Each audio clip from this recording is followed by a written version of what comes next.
आइए प्रजातंत्र के बारे में जानते हैं आज। तो प्रजातंत्र जिसे डेमोक्रेसी बोला जाता है, तो जनतंत्र एक ऐसी शासन प्रणाली है। जनतंत्र या लोकतंत्र एक ऐसी शासन प्रणाली है जिसमें प्रत्येक व्यक्ति भागीदार होता है। यह परिभाषा किसकी है? तो यह परिभाषा जो है सीले की है। यह परिभाषा किसने दी है? तो सीले ने दी है। प्रत्येक व्यक्ति की भागीदारी होती है। फिर जनतंत्र एक ऐसी शासन प्रणाली है जिसमें प्रत्येक व्यक्ति की भागीदारी होती है। परिभाषा किसने कहा है? तो सीले ने कहा। किसने कहा? सीले ने। अरस्तु ने देखिए लोकतंत्र के बारे में क्या कहा जाए, तो लोकतंत्र शासन का एक विकृत रूप है। लोकतंत्र शासन का एक विकृत रूप है। यह कथन किसका है? तो यह कथन अरस्तु का है। फिर आमंड और बर्बा ने क्या कहा है? तो अरस्तु ने कहा शासन का एक विकृत रूप है। सीले ने कहा है लोकतंत्र एक ऐसी शासन प्रणाली है जिसमें प्रत्येक व्यक्ति भागीदार होता है। प्रत्येक व्यक्ति भागीदार होता है। आमंड और बर्बा क्या कहते हैं कि प्रजातंत्र संस्कृत से संबंधित है। प्रजातंत्र संस्कृत से संबंधित है। सुषुप्त स्वान के सिद्धांत का प्रतिपादन किया है। आमंड और बर्बा ने प्रजातंत्र संस्कृत से संबंधित है, सुषुप्त स्वान सिद्धांत का प्रतिपादित किया है। किसने? आमंड और बर्बा ने। रॉबर्ट मिशेल्स रॉबर्ट मिशेल गुटतंत्र का लोह नियम दिया। जो रॉबर्ट मिशेल्स हैं, इन्होंने गुटतंत्र का लोह नियम दिया। डायसी लोकतंत्र ऐसी शासन प्रणाली है जिसमें देश का एक बड़ा भाग शासन करता है। जिसमें देश का एक बड़ा भाग शासन करता है। यह कथन किसका है? यह कथन डायसी का है। देखिए विकास का नवशास्त्रीय सिद्धांत आवश्यक हो गया है। तो विकास का नवशास्त्रीय सिद्धांत आवश्यक हो गया है। तो विकास का नवशास्त्रीय सिद्धांत आवश्यक हो गया है। तो 19वीं शताब्दी में तकनीकी और शास्त्रीय खोजों के कारण, बिल्कुल सही है कि जो नव शास्त्रीय सिद्धांत है ये 19वीं शताब्दी में तकनीकी और शास्त्रीय खोज के कारण जो है बहुत आवश्यक। यूरोप में कामगारों की स्थिति में तेजी से गिरावट के कारण कामगारों की स्थिति में गिरावट के कारण, मार्क्स की शिक्षा की क्रांति के भय के कारण, उपयुक्त सभी के कारण।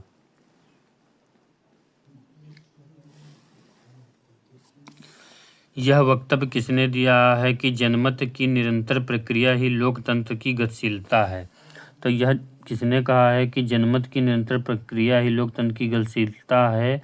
तो R.M. मैकाइवर ने कहा। यह कथन किसका है? तो यह कथन मैकाइवर का है। कौन कहता है? तो मैकाइवर।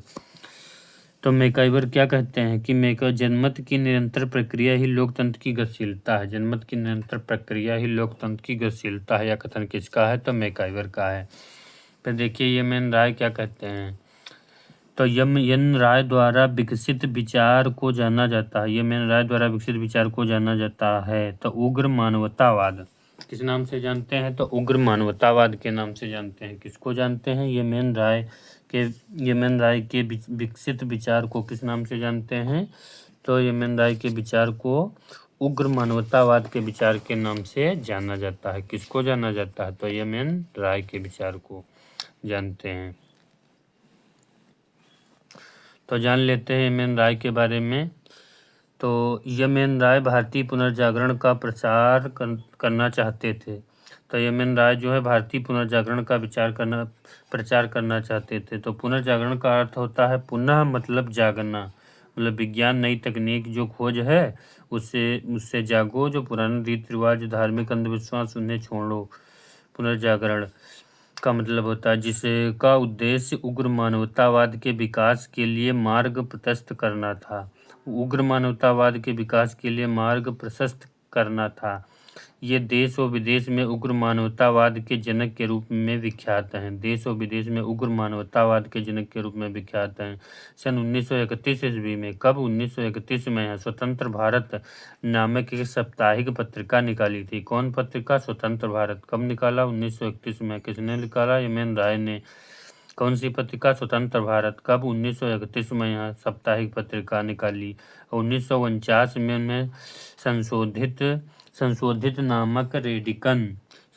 नामक रेडिकन ह्यूमनिस्ट रेडिकल ह्यूमनिस्ट रख दिया। उग्र मानवतावाद पूर्ववर्ती और समकालीन सभी विचारों से भिन्न था। तो यमन राय द्वारा संगठित लोकतंत्र में अंतिम शक्ति किसमें निहित होगी? तो अंतिम शक्ति जो है वह लोगों में निहित होगी। यमन राय ने जो बताया था कि लोकतंत्र में अंतिम शक्ति किसमें निहित होगी, तो लोगों में निहित होगी। ये किसका विचार है? तो यमन राय का विचार है। किसका विचार है? यमन राय का। यमन राय ने सच्चे लोकतंत्र के लिए राजनीतिक दलों की कार्यकारिणी पद्धति को ठुकरा दिया कि जो लोकतंत्र के लिए राजनीतिक दल प्राण होते हैं, इनको ठुकरा दिया। किसने? यमन राय ने। और दल प्रणाली को समाप्त करने की बात कही। किस प्रणाली को? दल प्रणाली को। क्या करने की? समाप्त करने की बात कही।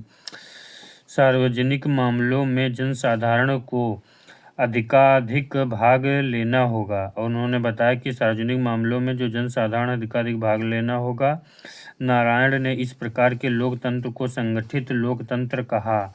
इस प्रकार शासन में सर्वोच्च शिखर पर बैठा कोई व्यक्ति आदेश नहीं देगा यदि शक्ति जनता में स्थानीय समितियों के हाथ में होगी। स्थानीय समिति मतलब कहने का है शक्तियों का विकेंद्रीकरण करना चाहते थे, दलों के समर्थक नहीं थे।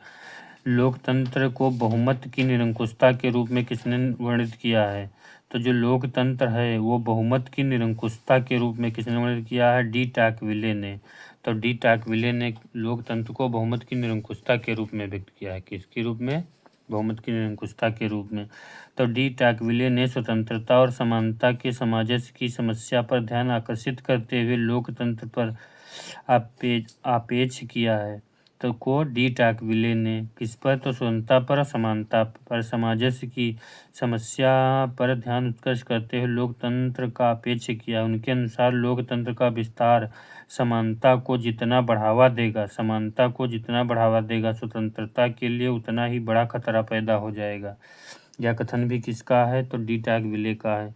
स्वतंत्रता को जितना ही बढ़ावा दिया जाएगा, समानता को जितना ही लोकतंत्र में समानता को बढ़ावा दिया जाएगा, स्वतंत्रता के लिए उतना ही बड़ा खतरा पैदा होगा। यह परिभाषा किसने दी है? तो डी टाकविले ने। लोकतंत्र बहुमत का शासन स्थापित करता है और बहुमत की निरंकुशता का रूप धारण करता है। तो बहुमत की निरंकुशता का रूप भी धारण करता है। रूसो ने लोकतंत्र के उदार सिद्धांत में निम्नलिखित में से कौन सा गलत है? तो एक रूसो था, उसने लोकतंत्र के उदार सिद्धांत के संदर्भ में कौन सा कथन गलत है? तो सामान्य कल्याण है, प्राकृतिक समानता है, राज्य के आधार के रूप में सहमति है, व्यक्तिगत संबंधों के निर्धारण में व्यक्ति के हस्तांतरित अधिकार हैं। तो इसमें कौन सा गलत है? तो रूसो जो है प्राकृतिक समानता, समाज कल्याणकारी, राज्य के आधार के रूप में सहमति, व्यक्तिगत संबंधों के निर्धारण में व्यक्ति के हस्तांतरित अधिकार, ये सभी सही हैं।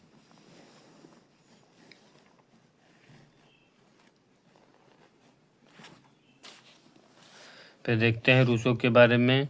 तो रूसो ने अपनी कृति में लिखा है the discourses on origin of equality. इनकी कृति का, रूसो की कृति का नाम है a discourses on the origin of equality.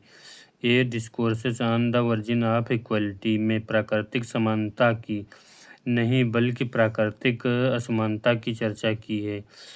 उन्होंने दो प्रकार की विषमताओं की चर्चा की है। दो प्रकार की विषमताओं, प्राकृतिक विषमता और परंपरागत विषमता। प्राकृतिक विषमता रूसो अपरिवर्तनीय मानते हैं, जबकि परंपरागत विषमता विशेषाधिकार की पोषक है जिसे समाप्त कर देना चाहिए। उनका मत है कि ये जो समानता है इसे समाप्त कर देना चाहिए। प्राकृतिक प्रजातांत्रिक संस्कृति में सुषुप्त श्वान का सिद्धांत से क्या से है? प्रजातांत्रिक संस्कृति में सुषुप्त श्वान सिद्धांत से क्या से है? निम्न सहभागिता सरकार के लिए बृहत्तम संतोषप्रद है। निम्न सहभागिता सरकार के लिए एक बृहत्तम संतोषप्रद है। निम्न सहभागिता प्रजातांत्रिक संस्कृति में सुषुप्त श्वान सिद्धांत को आमंड तथा बर्बा ने दिया।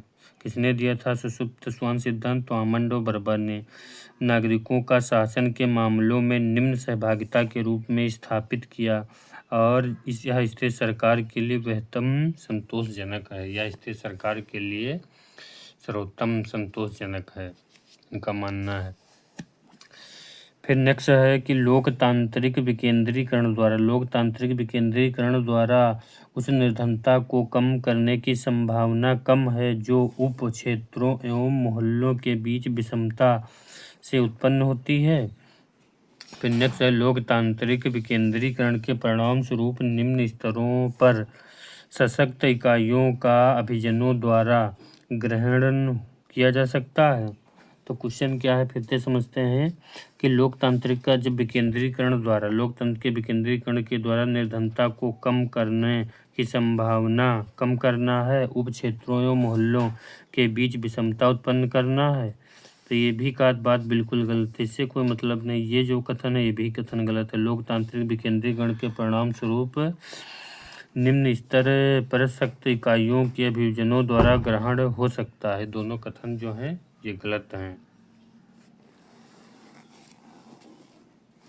नेक्स्ट देखते हैं लोकतंत्र शासन का विकृत रूप है। लोकतंत्र शासन का विकृत रूप है, ये हम आपको पहले ही बता चुके हैं। यह कथन किसका है? अरस्तू का है। तो अरस्तू ने लोकतंत्र शासन का विकृत रूप बताया है। तो अरस्तू ने लोकतंत्र शासन का विकृत रूप है बहुत से व्यक्तियों के शासन का सामान्य रूप मध्य वर्ग है, जिसे पॉलिटी अरस्तू ने कहा है। उसका विकृत रूप डेमोक्रेसी है, जिसे लोकतंत्र कहा है। वास्तव में लोकतंत्र शब्द का प्रयोग अरस्तू ने भीड़ तंत्र के अर्थ में किया। अरस्तू ने किस अर्थ में? भीड़ तंत्र में। किसका? लोकतंत्र के रूप में। तो बहुत से व्यक्तियों के शासन का एक सामान्य रूप जो है वो पॉलिटी कहलाता है, मध्य वर्ग तंत्र कहलाता है। लेकिन उसका जो विकृत रूप है अकॉर्डिंग टू अरस्तू वो डेमोक्रेसी कहलाता है। लोकतंत्र शब्द का प्रयोग अरस्तू ने भीड़ तंत्र अर्थ में किया है। उन्हें वह बहुसंख्यक मूर्खों, अज्ञानियों और स्वार्थियों का शासन कहता है मूर्खों का, अज्ञानियों का, स्वार्थियों का शासन है, जिसका अत्याचार राजतंत्र और कुलीन तंत्र से अधिक होता है। कहता है जिसका अत्याचार जो है राजतंत्र और कुलीन वर्ग से अधिक होता है। यह किसका मानना है? या अरस्तू का मानना है। पॉलिटी जिसे संवैधानिक तंत्र कहीं अधिक स्थायी है, इसमें क्रांति की संभावना कम रहती है। यह कथन किसका है? यह कथन जो है अरस्तू का है। इसमें क्रांति की संभावना कम बनी रहती है। किसका मानना है? तो अरस्तू का।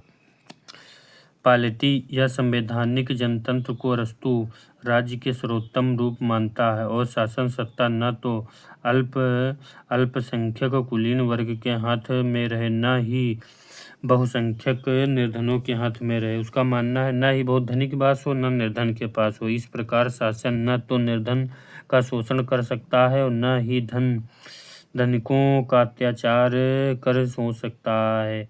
किसी भी वर्ग का पूर्ण रूप प्रभुत्व नहीं रहता है, वरन विभिन्न वर्गों के दावों का सम्मिश्रण रहता है। इस प्रकार यह शासन प्रणाली की तुलना में अधिक स्थायी होगी, जिसमें क्रांति की संभावना कम होगी। उसका मानना है ये मध्यम वर्ग के बाद जो शासन होगा तो शासन 80 प्रकार से चलेगा। यह कथन किसका मानना है? यह कथन अरस्तू का मानना है। चिंतक लोकतंत्र में उदारवादी सिद्धांत में नहीं जुड़ा है। कौन सा चिंतक है जो लोकतंत्र के उदारवादी सिद्धांत में नहीं जुड़ा है? तो लॉक हैं, कार्ल मार्क्स हैं तथा मिल हैं। ये लोकतंत्र में उदारवादी चिंतक से जुड़े हैं, लेकिन जो हॉब्स है ये इससे नहीं जुड़ा हुआ है। किससे नहीं जुड़ा है? तो लोकतंत्र के उदारवादी सिद्धांत से। लोकतंत्र के किस सिद्धांत से? तो लोकतंत्र के उदारवादी सिद्धांत से। कौन नहीं जुड़ा है? तो हॉब्स। हॉब्स स्वतंत्रता और सुरक्षा की बहस में व्यक्ति की सुरक्षा को अधिक महत्व देता है। कौन? हॉब्स। किसको? स्वतंत्रता और सुरक्षा की बहस में व्यक्ति की सुरक्षा को अधिक महत्व देता है। वह विशिष्ट शासन प्रणाली का विरोध करता है, उसका समर्थन नहीं करता है। जो विशिष्ट शासन प्रणाली है उसका विरोध नहीं करता। उसका प्रमुख लक्ष्य शक्तिशाली राज्य की स्थापना करना था। किसका उद्देश्य रहा? हॉब्स क्या करना? शक्तिशाली राज्य का निर्माण करना, जिससे एक व्यक्ति में निहित दुर्गुणों को नियंत्रित किया जा सके। कार्ल मार्क्स और लॉक और जे.एस. मिल लोकतंत्र के उदारवादी सिद्धांत से जुड़े हुए हैं। लॉक को उदारवाद का जनक ही कहा जाता है। प्राकृतिक अधिकार को स्वीकार कर लोगों के राज्य का विरोध करने का अधिकार दिया। लोगन का विरोध करे का अधिकार दिया। मार्क्स ने सिद्धांत की आलोचना के रूप से संबद्ध है, जबकि मिल कुछ संशोधन के साथ ही सिद्धांत को स्वीकार करते हैं। कुछ संशोधन के साथ ही सिद्धांत को क्या कर लेते हैं? स्वीकार कर लेते हैं। कौन स्वीकार कर लेता है? कौन स्वीकार कर लेता है? तो मिल स्वीकार कर लेते हैं। मिल को एक विरक्त प्रजातांत्रिक कहा है। तो मिल को एक विरक्त प्रजातांत्रिक किसने कहा है? तो मिल को एक विरक्त प्रजातांत्रिक कहने वाला कौन सा है? तो है C.L. वेपर। C.L. वेपर का कथन है। C.L. वेपर किसको कहा जाता है? मिल को। तो मिल को एक विरक्त प्रजातांत्रिक किसने कहा है? C.L. वेपर ने कहा है। वेपर ने मिल को एक विरक्त प्रजातांत्रिक कहा है। विरक्त प्रजातांत्रिक कहा किसने कहा है? तो मिल ने, क्योंकि मिल का विचार था कि स्वतंत्रता की भांति ही लोकतंत्र सभी लोगों के लिए उपयुक्त नहीं है। किसका कथन है? मिल का, कि स्वतंत्रता की भांति लोकतंत्र भी सभी लोगों के लिए उत्तम नहीं है।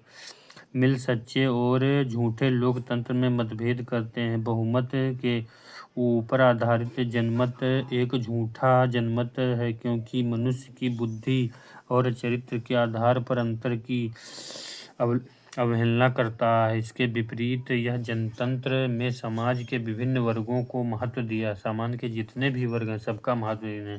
सच्चा लोकतांत्रिक मानना है को मिल मानना है। तब बीसवीं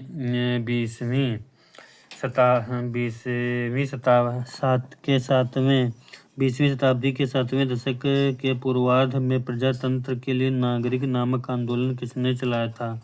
तो 20वीं शताब्दी के 7वें दशक के पूर्वार्ध में प्रजातंत्र के लिए नागरिक नामक आंदोलन किसने चलाया था? तो नागरिक नामक आंदोलन चलाने वाला व्यक्ति कौन था? तो जयप्रकाश नारायण था। कौन था? जयप्रकाश नारायण।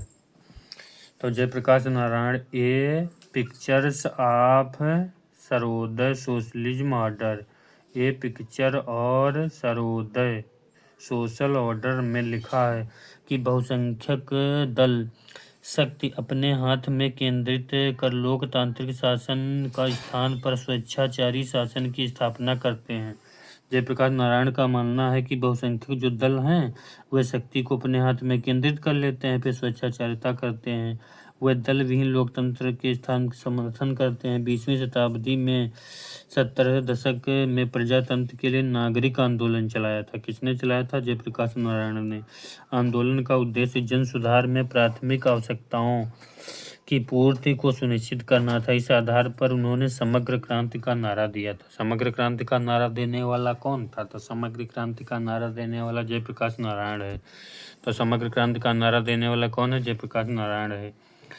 आधुनिक उदारवादी प्रजातंत्र राज्य एक औद्योगिक राज्य बन गया है। यह कथन किसका है? यह कथन गैलब्रेथ का है कि आधुनिक उदारवादी जो प्रजातंत्र है राज्य औद्योगिक राज्य बन गया। यह कथन किसका है? तो गैलब्रेथ का है। तो देखते हैं गैलब्रेथ कौन है, कौन सी करते हैं। J.K. गैलब्रेथ ने एक महत्वपूर्ण कृति लिखी है, द न्यू इंडस्ट्रियल स्टेट।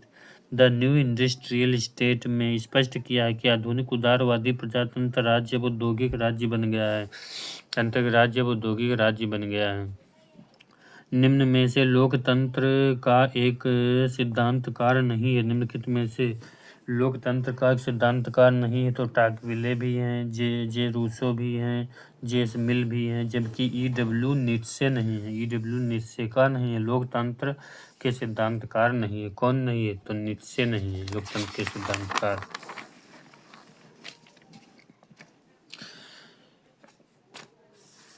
तो आइए जान लेते हैं थोड़ा नीत्शे और टाकविले के बारे में। तो यहाँ पर एलेक्स वी टाकविले रूसो और जे.एस. मिल लोकतंत्र के सिद्धांतकार हैं, जबकि नीत्शे लोकतंत्र के सिद्धांतकार नहीं है। जे.एस. मिल लोकतंत्र के उदारवादी सिद्धांत का समर्थन करते हैं। लोकतंत्र लोगों की देशभक्ति को बढ़ाता है। टाकविले लोकतंत्र को बहुमत की निरंकुशता के रूप में देखा है। लोकतंत्र को बहुमत की निरंकुशता के रूप में किसने देखा है? टाकविले ने देखा है। किसने देखा है? टाकविले ने देखा है। अपने संविधानों के वर्गीकरण में अरस्तु ने प्रदर्शित किया। अपने संविधान के वर्गीकरण में अरस्तू ने प्रदर्शित किया कि बहुमत मतलब पॉलिटी का विकृत रूप कौन सा है। तो पॉलिटी का विकृत रूप कौन सा है, तो वो आपका है लोकतंत्र। कौन है, तो लोकतंत्र है। अरस्तू ने संविधान का वर्गीकरण शासकों की संख्या और शासन के उद्देश्य के आधार पर किया है। शासकों की संख्या और शासन के उद्देश्य के आधार पर क्या किया है, संविधान का वर्गीकरण किसने किया है, अरस्तू ने। तो पॉलिटी या अरस्तु मध्य वर्ग तंत्र भी कहा जाता है का अभिप्राय यह है कि चलाया जाता है। इस प्रकार शासन संविधान के अनुसार नहीं चलाया जाता है तो लोकतंत्र का विकृत रूप बन जाता है। अरस्तु भीड़ तंत्र के अर्थ के रूप में व्यक्त करते हैं। भीड़ तंत्र के रूप में अर्थ के रूप में व्यक्त करते हैं।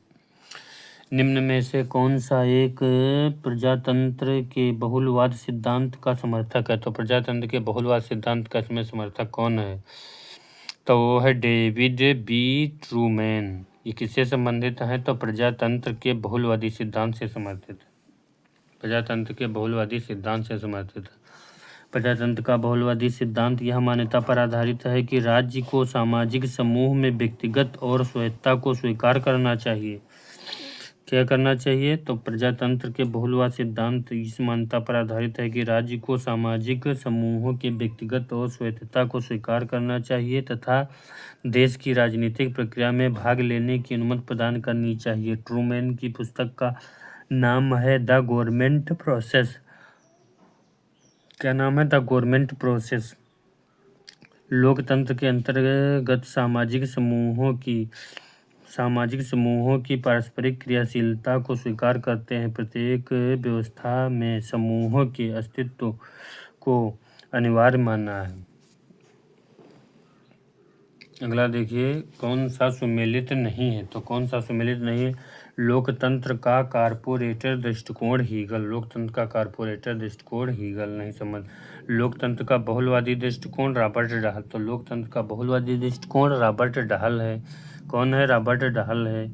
लोकतंत्र का बहुलवादी दृष्टिकोण है। लोकतंत्र का अभिजनवादी दृष्टिकोण तो गायटानो मोस्का है। तो कौन है, मोस्का है। लोकतंत्र का बहुलवादी दृष्टिकोण रॉबर्ट डहल है। लोकतंत्र का अभिजनवादी दृष्टिकोण गायटानो मोस्का है।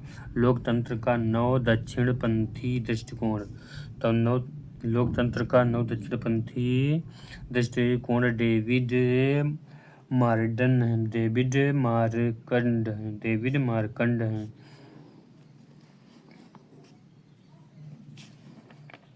तो हीगल ने लोकतंत्र का नहीं अपितु राज्य के कारपोरेटर सिद्धांत दिया। हीगल ने लोकतंत्र का नहीं बल्कि राज्य के कारपोरेटर सिद्धांत दिया है।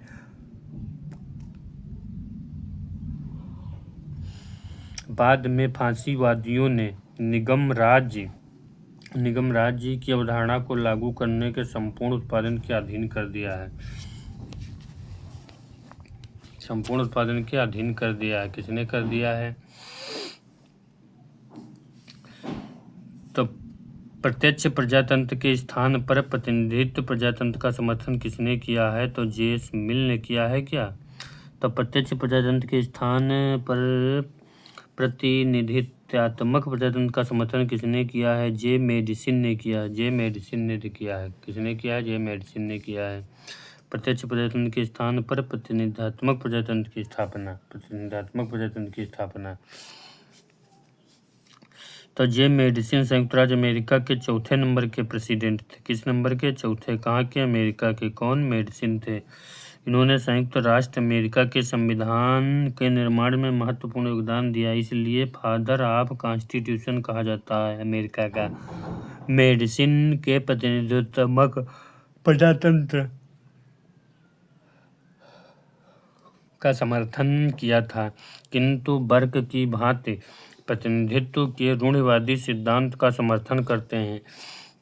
इस सिद्धांत के अनुसार लोगों को अपने प्रतिनिधियों को चुनने का अधिकार होना चाहिए, किंतु रोजमर्रा के कार्य के प्रतिनिधित्व को स्वतंत्रता प्राप्त होनी चाहिए, कि रोज जो कार्य हो उनके लिए स्वतंत्रता ही व्यक्ति को हो। लोक कल्याणकारी राज्य आधारित है, तो लोक कल्याणकारी राज्य पर आधारित लोकतंत्र के सिद्धांत पर आधारित पर आधारित है? तो लोकतंत्र के सिद्धांत पर आधारित है। लोकतंत्र का वास्तविक अर्थ क्या होता है? लोकतंत्र का वास्तविक अर्थ क्या होता है? केवल शासन का स्वरूप नहीं अपितु जीवन का एक माध्यम है। शासन का स्वरूप नहीं है बल्कि जीवन का एक का है, माध्यम है को लोकतंत्र। तो लोकतंत्र एक ऐसी शासन पद्धति है, लिखा है लोकतंत्र एक ऐसी शासन पद्धति है जिसमें अंतिम सत्ता किसके हाथ में निहित होती है? तो अंतिम सत्ता जनता के हाथ में होती है। किसमें? लोकतंत्र में। अंतिम सत्ता किसके हाथ में होती है? तो जनता के हाथ में होती है। तो लोकतंत्र दो शब्दों से मिलकर बना हुआ है, लोक प्लस तंत्र। लोक प्लस तंत्र से मिलकर लोक का अर्थ होता है जनता तथा तंत्र का अर्थ होता है शासन, अर्थात जनता का शासन लोकतंत्र है। वर्तमान में प्रत्यक्ष लोकतंत्र का घर किसे कहते हैं? तो स्विट्जरलैंड को। वर्तमान में प्रत्यक्ष लोकतंत्र का घर किसे कहा जाता है? तो स्विट्जरलैंड को कहा जाता है। स्वस्थ लोकतंत्र के निर्माण में बाधा कौन है? तो जो स्वस्थ लोकतंत्र है उसके निर्माण में बाधा कौन सी है? तो निरक्षरता है तथा दूषित शिक्षा प्रणाली। निरक्षरता और दूषित शिक्षा प्रणाली है। लोकतंत्र का प्रकार जिसे भारत ने स्वीकार किया है, तो भारत ने लोकतांत्रिक गणराज्य को स्वीकार किया है। किसे स्वीकार किया है? तो लोकतांत्रिक गणराज्य को स्वीकार किया है। भारत ने किसको स्वीकार किया है? तो लोकतांत्रिक गणराज्य को स्वीकार किया है।